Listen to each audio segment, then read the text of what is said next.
morning, students. So students, welcome again in your social studies class, and again we are going to start a new topic of 9th class and from our book of geography. Okay, so students, in our previous lecture we have completed our first topic, okay, as we were doing the physical features of India.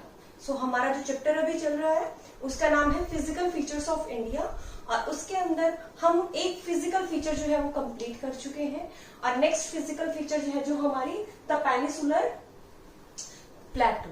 तो जो peninsular प्लेटू है आज हम उसके बारे में detail study को करेंगे। ओके, तो सबसे पहले हम बात करते हैं, यहाँ पे देखिए दो टर्म्स हैं हमारे पास में। फर्स्ट टर्म है पेनिनसुलर एंड सेकेंड इज प्लेटू।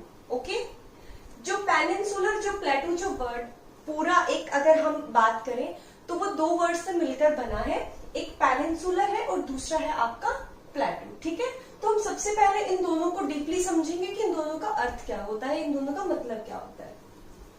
सबसे पहले हम बात करेंगे पेनिनसुलर।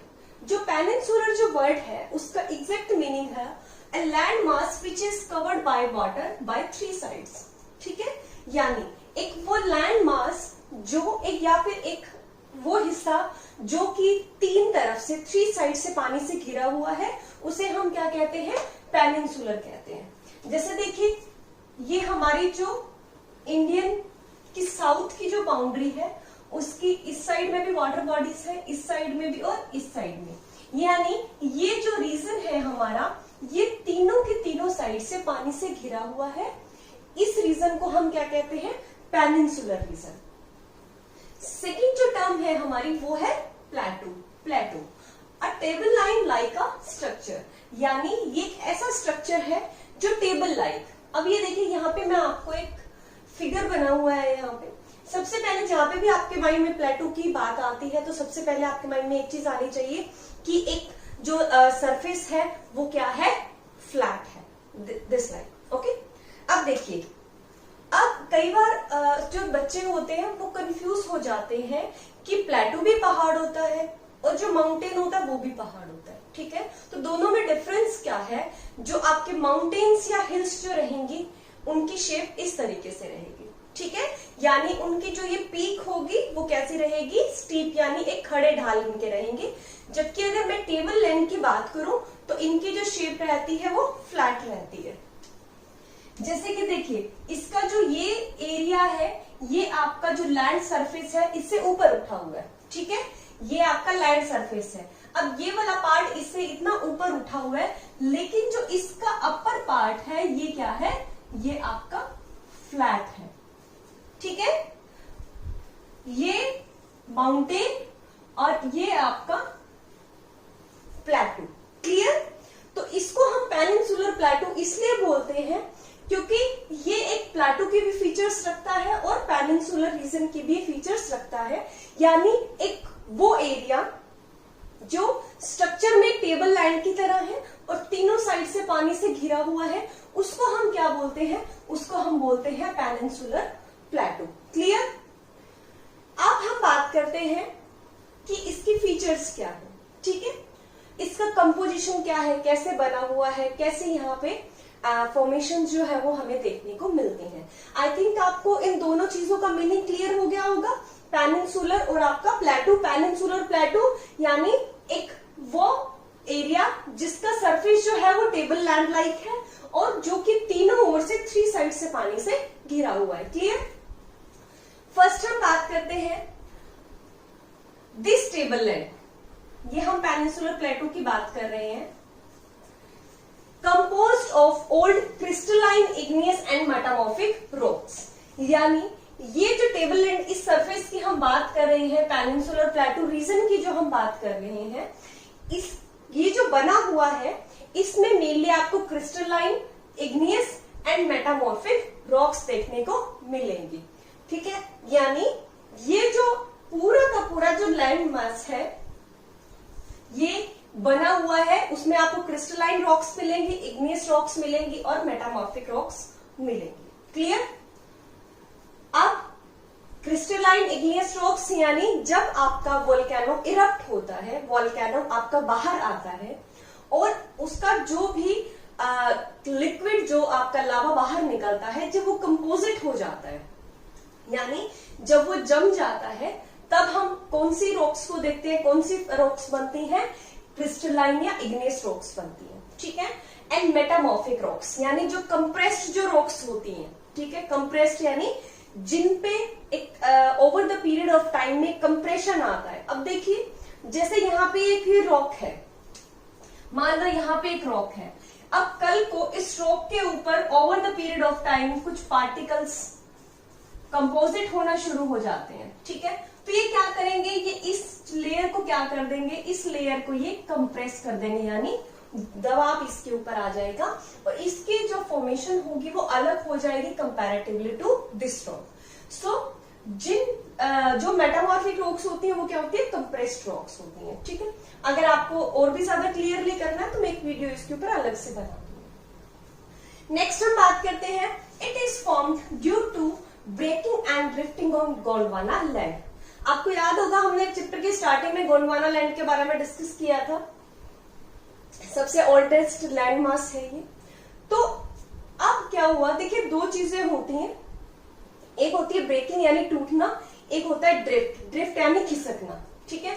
अभी हम आपके अभी वो सिलेबस में है नहीं, क्या रहता है, हमारी जो अर्थ का जो क्रस्ट माना जाता है वो कुछ प्लेट से डिनोट किया जाता है, जिसे हम प्लेट टेक्टोनिक का सिद्धांत या प्रिंसिपल ऑफ प्लेट टेक्टोनिक कहते हैं। सो उसके अंदर क्या है, हमारी जो पूरी अर्थ का क्रस्ट है वो डिफरेंट प्लेट्स के अंदर डिवाइड है इस तरीके से, ठीक है। सो इन प्लेट्स की क्या होती रहती है, मूवमेंट होती रहती है। तो जब इसकी फॉर्मेशन हुई इस लैंड मास की, ठीक है, सो किससे हुई, तो जो गोंडवाना जो लैंड था, जब उसके टूटने से उसके जो पीसीस थे, ठीक है, या जो ये प्लेट्स थी, ये एक दूसरे की तरफ, देखिए प्लेट्स की जो मूवमेंट होती है वो कई तरह की होती है, ठीक है। अब ये प्लेट्स या तो एक दूसरे के सामने आएंगी, यहाँ पे भी एक लैंड मास है, यहाँ पे भी है, ये एक दूसरे के पास आएगा। जब ये दोनों आपस में टकराएंगे तब एक नई लैंडफॉर्म को यहाँ पर बनाएंगे, या फिर ये भी हो सकता है कि ये दोनों अपोजिट साइड के अंदर मूवमेंट करें, ठीक है, यानी ये लैंड का हिस्सा दूसरी साइड में जाए और ये लैंड का हिस्सा दूसरी साइड में जाए। तो यानी ये जो हमारा हिस्सा है, इसकी जो फॉर्मेशन है वो ब्रेकिंग यानी गोंडवाना जो लैंड है उसके टूटने से और उसके ड्रिफ्ट होने से यानी उसके खिसकने से हुई है। नेक्स्ट है, the plateau has broad and shallow valleys and rounded hills. अब जो ये प्लेटो है, यहाँ पे बहुत बड़ी बड़ी शैलो गहरी घाटियां हैं और राउंडेड हिल्स है, ठीक है। अब देखिए जो ये वाला हिस्सा है हमारा, अब देखो इसको हम यहां से समझते हैं, देखिए ये आपका साउथ का रीजन है, ये यहाँ पे आपके वेस्टर्न घाट और ईस्टर्न घाट है, और ये जो आपको बीच का रीजन जो दिखाई दे रहा है आपको, ये क्या है, आपका पेनिनसुलर प्लेटो का रीजन है। क्लियर। अब ये जो रीजन है, अब यहाँ पे भी पहाड़ियां हैं और यहाँ पे भी पहाड़ियां हैं, ईस्टर्न और वेस्टर्न जो घाट्स हैं आपके, सो इनके बीच का जो एरिया है यहाँ पे क्या है, गहरी घाटियां बन जाती है, वैलीज बन जाती है, ठीक है। राउंडेड हिल्स दैट मीन्स ये जो इसका सरफेस है टेबल लैंड पे है, अब या तो ये होता तो ये हिल्स बन जाती, तो इनका जो सरफेस है वो क्या है, फ्लैट है, ब्रॉड है, इसीलिए इन्हें राउंडेड हिल्स कहा जाता है, ठीक है। नेक्स्ट है, the plateau is made up of black soil. अब हमने बात की ड्रिफ्टिंग भी हो रही है, साथ में वोल्केनिक इरप्शन भी हो रहा है, क्योंकि देखिए इसकी कंपोजिशन में हमने बात की थी इग्नियस मेटामॉर्फिक क्रिस्टलाइन रॉक्स थे, ठीक है। इग्नियस क्रिस्टलाइन रॉक्स कब आएंगी, जब वहां पे वोल्केनिक इरप्शन होगा। वोल्केनिक इरप्शन यानी जब ज्वालामुखी फटेगा तो जो लावा उसका बाहर आता है वो वहां पे जमा होना, ठंडा होकर जमा होना शुरू हो जाएगा। तो इसीलिए जो ब्लैक सॉइल है वो यहाँ पे मिलती है, क्यों, क्योंकि यहाँ पे वोल्केनिक इरप्शंस भी हुए थे, ठीक है। अब बात आती है कि जो आपका पेनिनसुलर जो प्लेटो रीजन है, इसको हम डिटेल्ड में स्टडी करने के लिए क्या करते हैं, इसको हम दो हिस्सों में डिवाइड करते हैं, यानी दो भागों में बांट देते हैं, ठीक है। तो फर्स्ट है हमारा सेंट्रल हाईलैंड्स और नेक्स्ट है आपका डेक्कन प्लेटू। तो देखिए, जो ये हमने इसको डिफरेंशिएट किया है या इसके हमने पार्ट्स कर दिए हैं, ये हमने किस अकॉर्डिंग किए हैं? हमने इसकी लोकेशन के अकॉर्डिंग, हमने एक हिस्सा साउथ का ले लिया और जो अपर पार्ट था एक अपर पार्ट ले लिया। अब जो आपके सेंट्रल हाईलैंड्स है उसमें आपका मेनली एरिया कवर होता है एमपी और छत्तीसगढ़ का, यानी मध्य प्रदेश और छत्तीसगढ़ का, यानी वो प्लेटू रीजन जो इन एरियाज में आता है, इन एरियाज के अंडर आता है, उनको हम सेंट्रल हाईलैंड्स बोलते हैं। जबकि नेक्स्ट जो पार्ट है आपका डेक्कन प्लेटू, ठीक है, ये रीजन वो है जो तेलंगाना, महाराष्ट्र, कर्नाटका और आंध्र प्रदेश, ये जो सारा एरिया कवर करता है इसको हम डेक्कन प्लेटू कहते हैं। ठीक है, सिंपली अगर हम बात करें तो जो आपका सेंट्रल हाईलैंड है वो आपका अपर पार्ट है और जो डेक्कन प्लेटू है वो आपका लोअर पार्ट है। ठीक है, डेक्कन प्लेटू यानी आपका नीचे का साउथ का रीजन और सेंट्रल हाईलैंड्स यानी आपके एमपी, छत्तीसगढ़ यानी हमारे मिड इंडिया का रीजन, इसके अंडर आते हैं। क्लियर? तो ये था हमारा आज का टॉपिक पेनिनसुलर प्लेटू, जिसके अंदर हमने किस किस चीज की बात की? पेनिनसुलर का मीनिंग एंड प्लेटू का मीनिंग, दोनों मिलकर क्या बनाते हैं? पेनिनसुलर प्लेटू बनाते हैं। कंपोजिशन में कौन कौन सी रॉक्स मिलेंगी यहाँ पे आपको? Crystalline, igneous and metamorphic.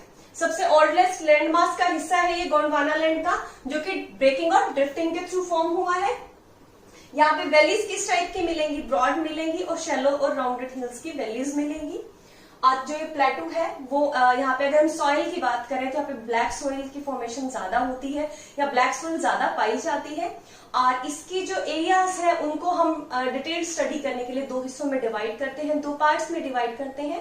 First is your Deccan प्लेटू and second is your central highlands.